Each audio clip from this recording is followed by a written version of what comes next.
How do you know when to help someone and when you need to step back and let them find their own way?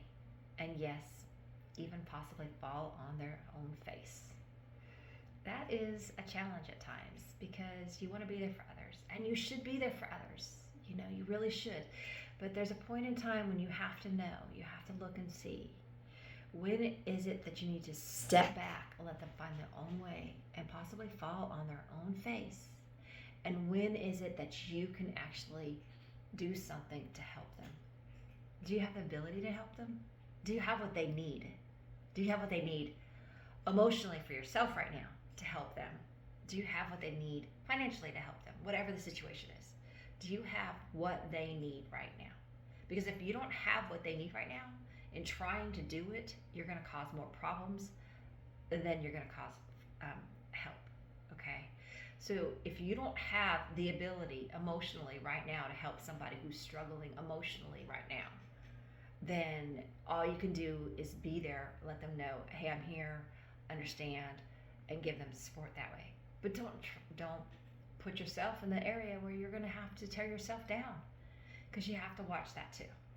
So when you're going through things and you're looking at it, if somebody's having a tough time, you want to help them out. It could be somebody very close, very, very, very, very close to you. And it's really hard to kind of go, you know what? I can't do it. I just can't do it. And sometimes realizing that you can't do it is hard and hurts. It hurts. It hurts inside really bad. Okay? But once you realize you can't do it and all you can do is give them the support and the love, that might be all they need to step up and get past what they're doing also. They realize that, hey, I'm here. This person's not going to try to solve my problems, but they're going to be there to give me support. They're going to be there to talk to if I need to talk to them and everything. And sometimes you have to step back on that area too. So you'll be there to talk to them. But if you're talking to somebody who's always playing the blame game, it's never my fault. I had a horrible upbringing. I had this happen to me, or that happened to me, or this over here. It's this person over here. They did this or this. No, you know what? You gotta stop that too, because in the blaming game, it's just not gonna solve the problems. And so there's got to be a way of just telling them, hey, look, you can keep blaming, you can keep doing that for nonstop, but it's not solving anything. So instead of blaming your past situations for where you currently are in life, change it and tell them, or tell yourself this if that's where it's at. You face this. You had this situation. Sure, it may not have been ideal. It may not have been an ideal upbringing. It may not have been an ideal whatever, However, what did you learn from it? What did you learn from your upbringing? What did you learn from that uncomfortable situation that you're in? What did you learn from everything else that you faced? Instead of blaming it, pull what you've learned out of it to become stronger. And that's one thing to try to help to show other people that that's what they need to do too. So it's hard sometimes when you have somebody who's facing a tough time and you want to help solve their situations. One thing to think of, are you trying to help them because you're afraid of what people are going to think of you by not helping them? Is that your whole motivation for helping them? Because of that? Because then really who are you trying to help? Them or yourself? Which way is it?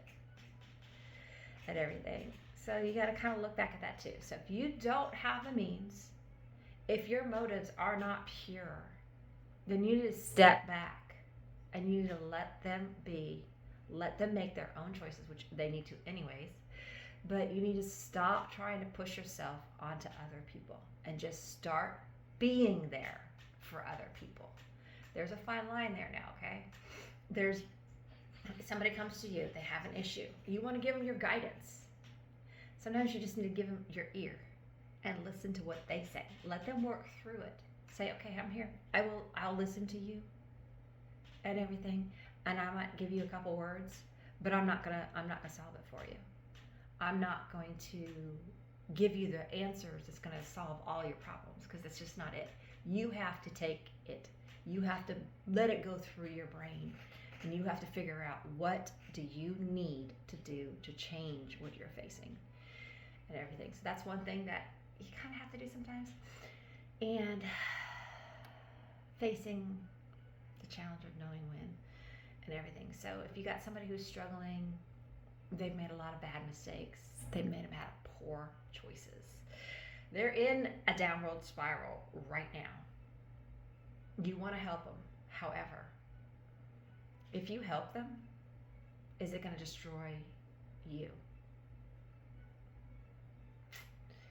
That's a tough one. It's also something that I'm kind of facing right now. But, so it's like, okay, yeah, I want to be there. I want to help. However, I can't let the poison, I can't let the destructiveness, and I can't let the mentality of it's not going to change type attitude from someone else take me down at the same time. So I am right now focusing on what can I do to let them know that I'm here, let them know that I love them, but they have to find their way and everything on their own. So that is a challenge. It's going through. We're working through it right now. We're going to face it. We're going to figure out when to help someone and when to step back and realize they really need to make their own choices. They need to make their own decisions and everything. So, yeah. You know what? This morning, I really needed those squat kickbacks that we did. Between those there and the extra mobility cardio with some extra cardio moves in there, and the strengthening and balance moves, I used those in that area to the squat kickbacks. That got me up and going with lack of sleep. That was a really good way to start the day off on those and focus on the balance in that one there. And then the mobility cardio with followed by the planks and the stretching and everything, that just really helped with me to kind of work through stuff too internally and to get myself going and focus. I use planks to really focus, even when they're like, you're doing this while you're changing the position. I like to just kind of just like be for a few minutes, and that's a way of making myself be for a few minutes and kind of just sort through things and let it flow through your brain on everything else. So this morning is just what I needed. It was a short morning. I have to finish this week. I'm finishing this week off with no weights. However, the squats tomorrow are clean presses, so I will be using weights tomorrow, but they're going to be lighter weights than I normally use. So I'm still giving myself that break this week and everything, letting my shoulder heal, and also trying to think right now, where am I at? Knowing when to help someone, when to step back, let them find their own way and possibly fall on their face. They may already be face down, but they need to pick themselves up. We can give them a hand. We can let them know we're there, but they need to pick themselves up. And that's pretty much where it's at right now. So, yes. And with a smile after that, yeah. It's what it's going to do. So anyways, you're doing whatever you're facing and everything else too. So if there's something you have that you're kind of like sorting through and trying to figure out or whatever, you know what, somebody else probably is too. So shoot me a message, a private message or whatever else too, and we'll see where we're at with it, okay? But have an amazing day.